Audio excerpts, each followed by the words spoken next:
Hi everybody. So for this video, you are going to see me create a combined pinch pot using two separate pinch pots, and I'm going to create a pumpkin. So I'm going to show you how to start with two blocks of clay that I'll have here, and you're going to wind up choosing to create either a pinch pot container, like this pumpkin that opens up, or you could even have a closed pinch pot that'll have an opening at the bottom. These are really fun because they can be transformed into many different objects. They could be a container with a simple lid and different carvings on the side, or you could even turn pinch pots into different objects like mugs. But for this project, I'm going to show you how to create these simple pumpkins. So my spare clay should be about the size of maybe a large golf ball. So I'm going to start with a chunk of clay. This is probably a little bit larger than a golf ball. And you're going to want to have two pieces of the same size ready to go. It's important that these match in size because you're going to want them to match in shape later on. The clay that I am not using, I am bagging up to make sure that it does not dry out. So I'm taking one of my bags that are handy and I am keeping it nice and soft.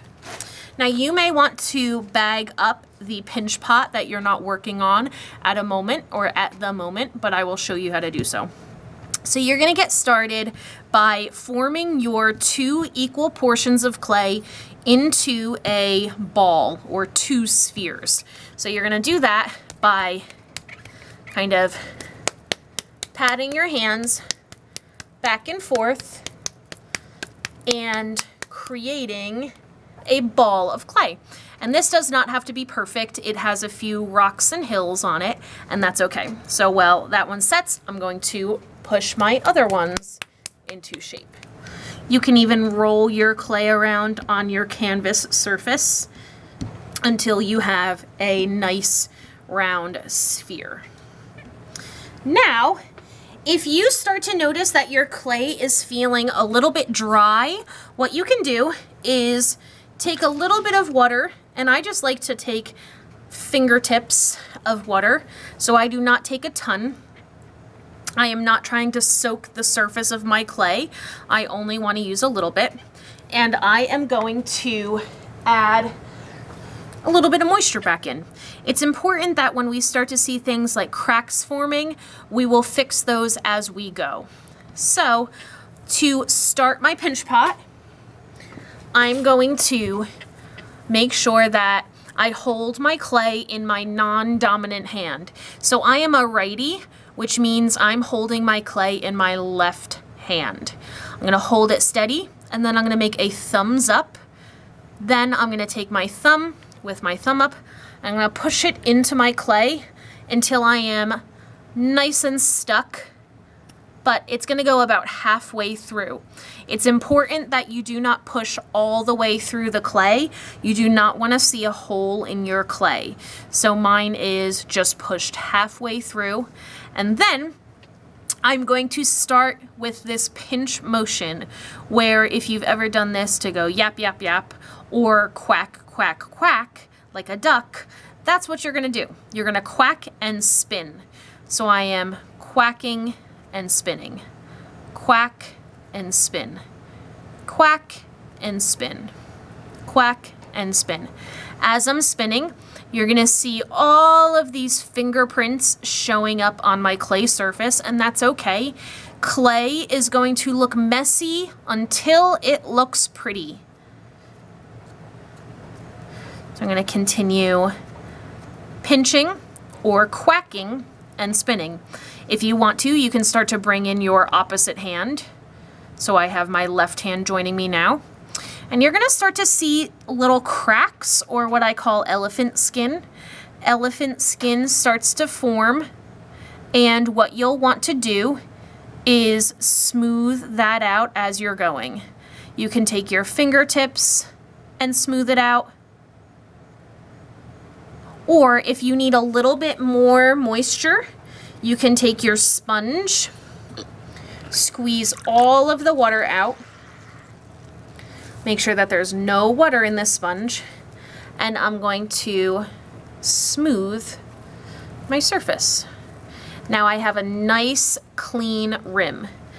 It's important that my pinch pot is equal thickness from the top to the middle, all the way to the bottom and back around. You do not want it to be too thin at the tippy top. If you do notice that your rim or the top of your pinch pot is getting a little bit thin, you can take a scrap piece of clay, make a Band-Aid or a small coil. So let's say my clay looks like that. I might want to add a little bit of clay and smooth this out. And I'm going to smooth it so that they are now joined as one without an air pocket. If you wind up making one side a little bit too thin, you can carve it out, and I like to call this my pizza cutter. And I'm gonna take my pin tool or my scoring tool for right now. I'm gonna cut a slice of pizza out, and then I'm going to overlap my pinch pot and then smooth them.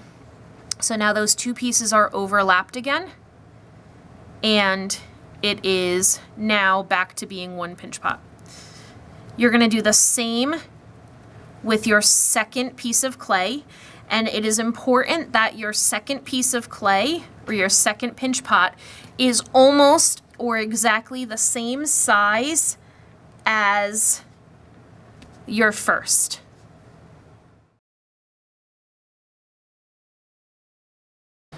When you feel like you have your pinch pots to the same size, what you can do is just kind of match them up. They don't have to be perfectly exact. So this one's a little bit shorter, this one's a little bit taller, that's okay. What you want is you want the mouth or the opening of your pinch pots to fit as close as possible. These are looking pretty good.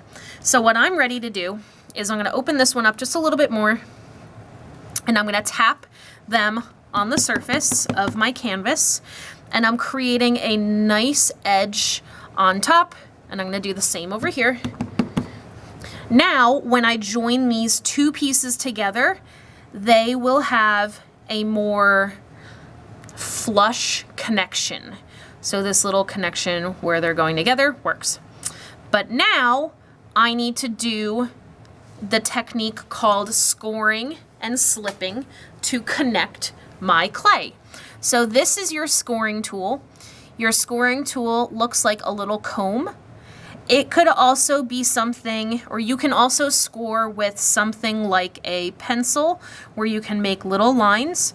You could even use a pin tool, but using the scoring tool, again, it looks like this little rake or comb in your kit.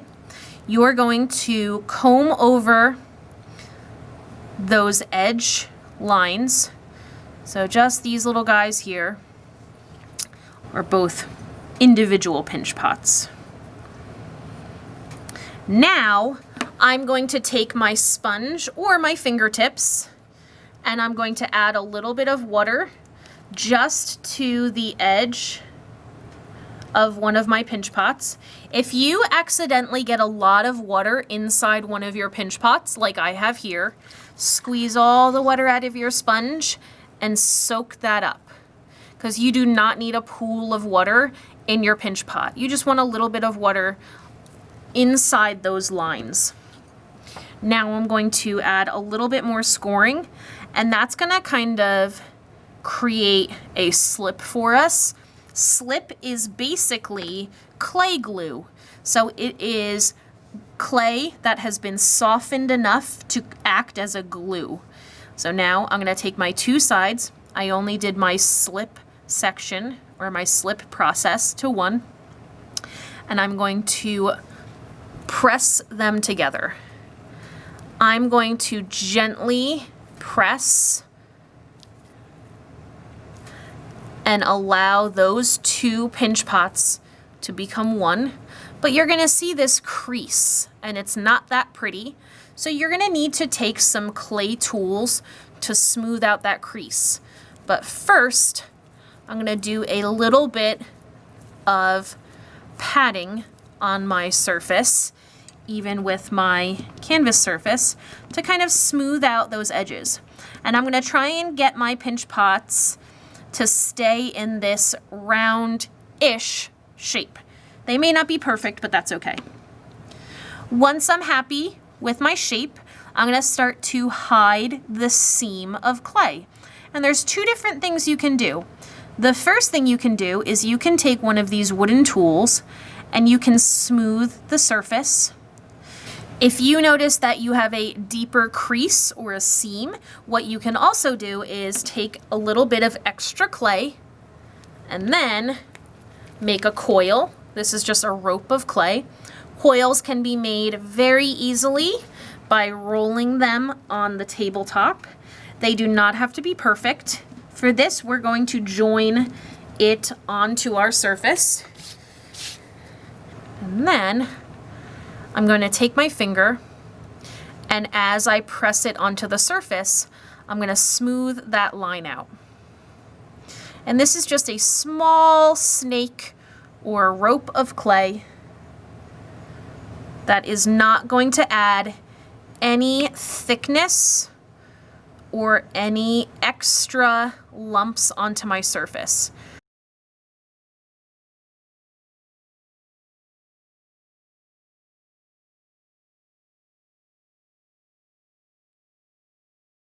So now I have this nice kind of meteorite looking ball of clay. It is hollow on the inside, so there's air trapped on the inside, and I'm going to start to smooth it out. You want your sphere, your kind of trapped orb of clay, to be only covered in hills. You don't want it to be covered in mountains. So one thing I'm going to do, take my sponge, squeeze all the water out. You'll notice a trend. That is something I do a lot. I take all the water off of it, and I'm going to slowly kind of roll my sponge along the surface and smooth out my sphere. My sphere is not slippery with water. It is kind of sticky and tacky, and that is the right moisture level. Then you can even go around and roll your sphere along the canvas surface to create a smoother, kind of more softball type surface. So my sphere is ready for pumpkining. Boop. There we go.